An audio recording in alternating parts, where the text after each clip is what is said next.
Back in the 1970s, a young chemist named Arlene Bloom was studying a chemical called brominated tris, a flame retardant that was added to most children's pajamas.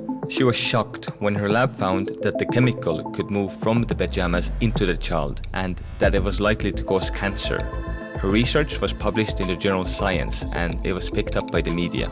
Within months, brominated tris was banned from pajamas, but then it was replaced with chlorinated tris, which is a chemical cousin her lab also found to be toxic. After more research and another media outcry, chlorinated tris was also phased out from children's pajamas. But Arlene realized already then that very little is known about the chemicals that are used in our everyday products.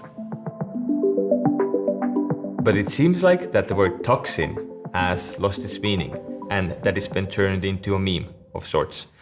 Because to most people, toxins are just something that only a slightly crazy person would worry about. This could have something to do with so many smart people saying things like, detoxing is a huge industry that has been completely debunked by medical science. But this is not completely true. Yet before we can talk about this, we need to understand what toxins really are. Basically, toxins are poisonous substances that cause harm to your body. But where do these harmful substances come from? Well, you're surrounded by them all the time. You might have heard of things like fluorinated chemicals, flame retardants, volatile organic compounds, BPA and its alternatives, phthalates, pesticides, heavy metals, and mold. Well, these are just some of the chemicals that we're exposed to daily, and they're called environmental toxins. I think it's safe to claim that most of us don't pay much attention to them, because for the most case, their damage isn't immediately visible. Well, yes, there are short-term acute symptoms when being exposed to some of these substances, but these symptoms are highly dependent on the individual, and it's really the long-term symptoms that we should be worrying about. The symptoms of exposure to common everyday environmental toxins can range from milder issues like acne, allergies, weight gain, or difficulties losing weight, to things like hormonal imbalances, poor digestion, memory issues, brain fog, and lack of motivation. Then there are some of the more complicated conditions like autoimmune diseases, cancers, and just aging faster. And coincidentally, these are the very same modern-day diseases that most people are struggling with. So this is the way I see it. If you're a healthy person and you're doing everything right, you're eating healthy and you're living a healthy lifestyle, but you still can't manage to get rid of some of the nagging symptoms that you have, then these very same common everyday environmental toxins might just be what's stopping you from achieving optimal health.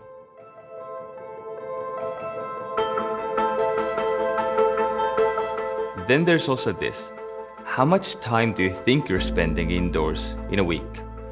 This is somewhat of a trick question because over the recent years, we've been spending more time indoors than ever before.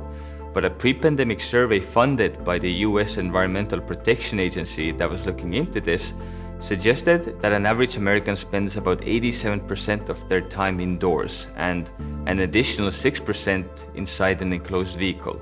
The main goal of this study was to understand how humans might be impacted by pollutants in our various indoor and outdoor environments.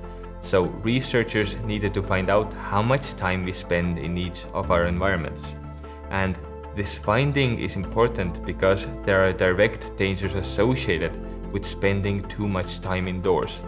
And in another study that the EPA conducted, they also found that levels of about a dozen common organic pollutants were 2 to 5 times higher inside homes than outside. So this means that your indoor air is more polluted than the air outside. But the pollution outdoors is outside of your control. There's not much you can do on an individual level to mitigate that. However, what you can control is what's going on inside your own home. And the good news is that getting rid of most of these environmental toxins is a pretty straightforward process. In a 2016 study conducted by a number of scientific institutions, including Harvard and the Silent Spring Institute, researchers identified 45 chemicals from 5 different chemical classes present inside your average indoor dust. All of these chemicals were derived from consumer products like household products, beauty products, and home materials. and they were associated with health hazards such as cancer, hormone disruption, and reproductive toxicity. Co-author of the study, Viina Singla, commented that we think our homes are a safe haven, but unfortunately, they're being polluted by toxic chemicals from all of our products. This study focused specifically on how the indoor environment affects children, especially considering that children often play on the floor and put their hands in their mouths. Singla also added that they end up having a lot more exposure to chemicals in dust, and they are more vulnerable to their toxic effects because their brains and bodies are still developing. But as a general health recommendation, having children constantly wash and sanitize their hands isn't a good idea either.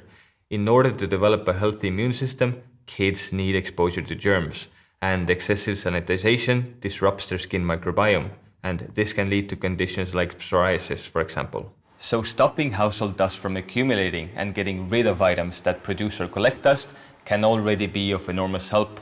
But the real solution is not to let these chemicals end up in our dust in the first place. This is Miriam, my better half and the co-founder of HomeSum. And this is something that both of us have been struggling with for a while now, actually.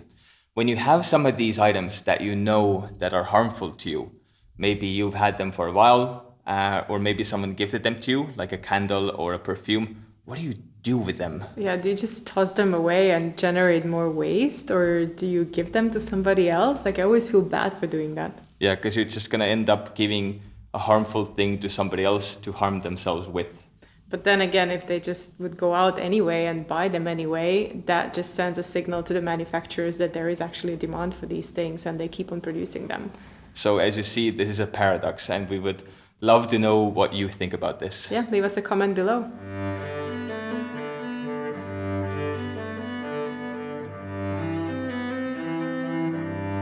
But how does any of this make any sense? If these chemicals are so harmful for us, how can any of them end up in our homes? Well, what you have to understand here is that nowadays almost every product which is mass-produced is done so using either potentially or known to be harmful chemicals at some stage in their manufacturing process. And there's more than 80,000 different chemicals on the market today. So as you buy something and you bring it into your home, these chemicals, they off-gas, linger, and accumulate. To actually understand how this can be the case, we'd have to look at which governmental agency has the sufficient authority to ensure the safety of these chemicals that are used to produce our everyday products. And in the United States, for example, which one do you think it is? It's actually none of them. It's not the World Health Organization. It's not the US Food and Drug Administration. It's not the US Environmental Protection Agency, nor state or local governments. No governmental agency has the sufficient authority to ensure the safety of the chemicals that are used to produce our everyday products. And this means that all of these 80,000 plus chemicals are unregulated, and even most manufacturers themselves don't actually know if the chemicals in their products are safe or not. Arlene Bloom is now a renowned biophysical chemist and the executive director of the Green Science Policy Institute, and she's working hard to reduce the use of entire classes and groups of potentially harmful chemicals in all of our products. But already as a young chemist in the 1970s, she realized that one reason for all of this is that since evaluating just one substance can take many years, studying the tens of thousands of chemicals on the market today, one at a time, is just not feasible.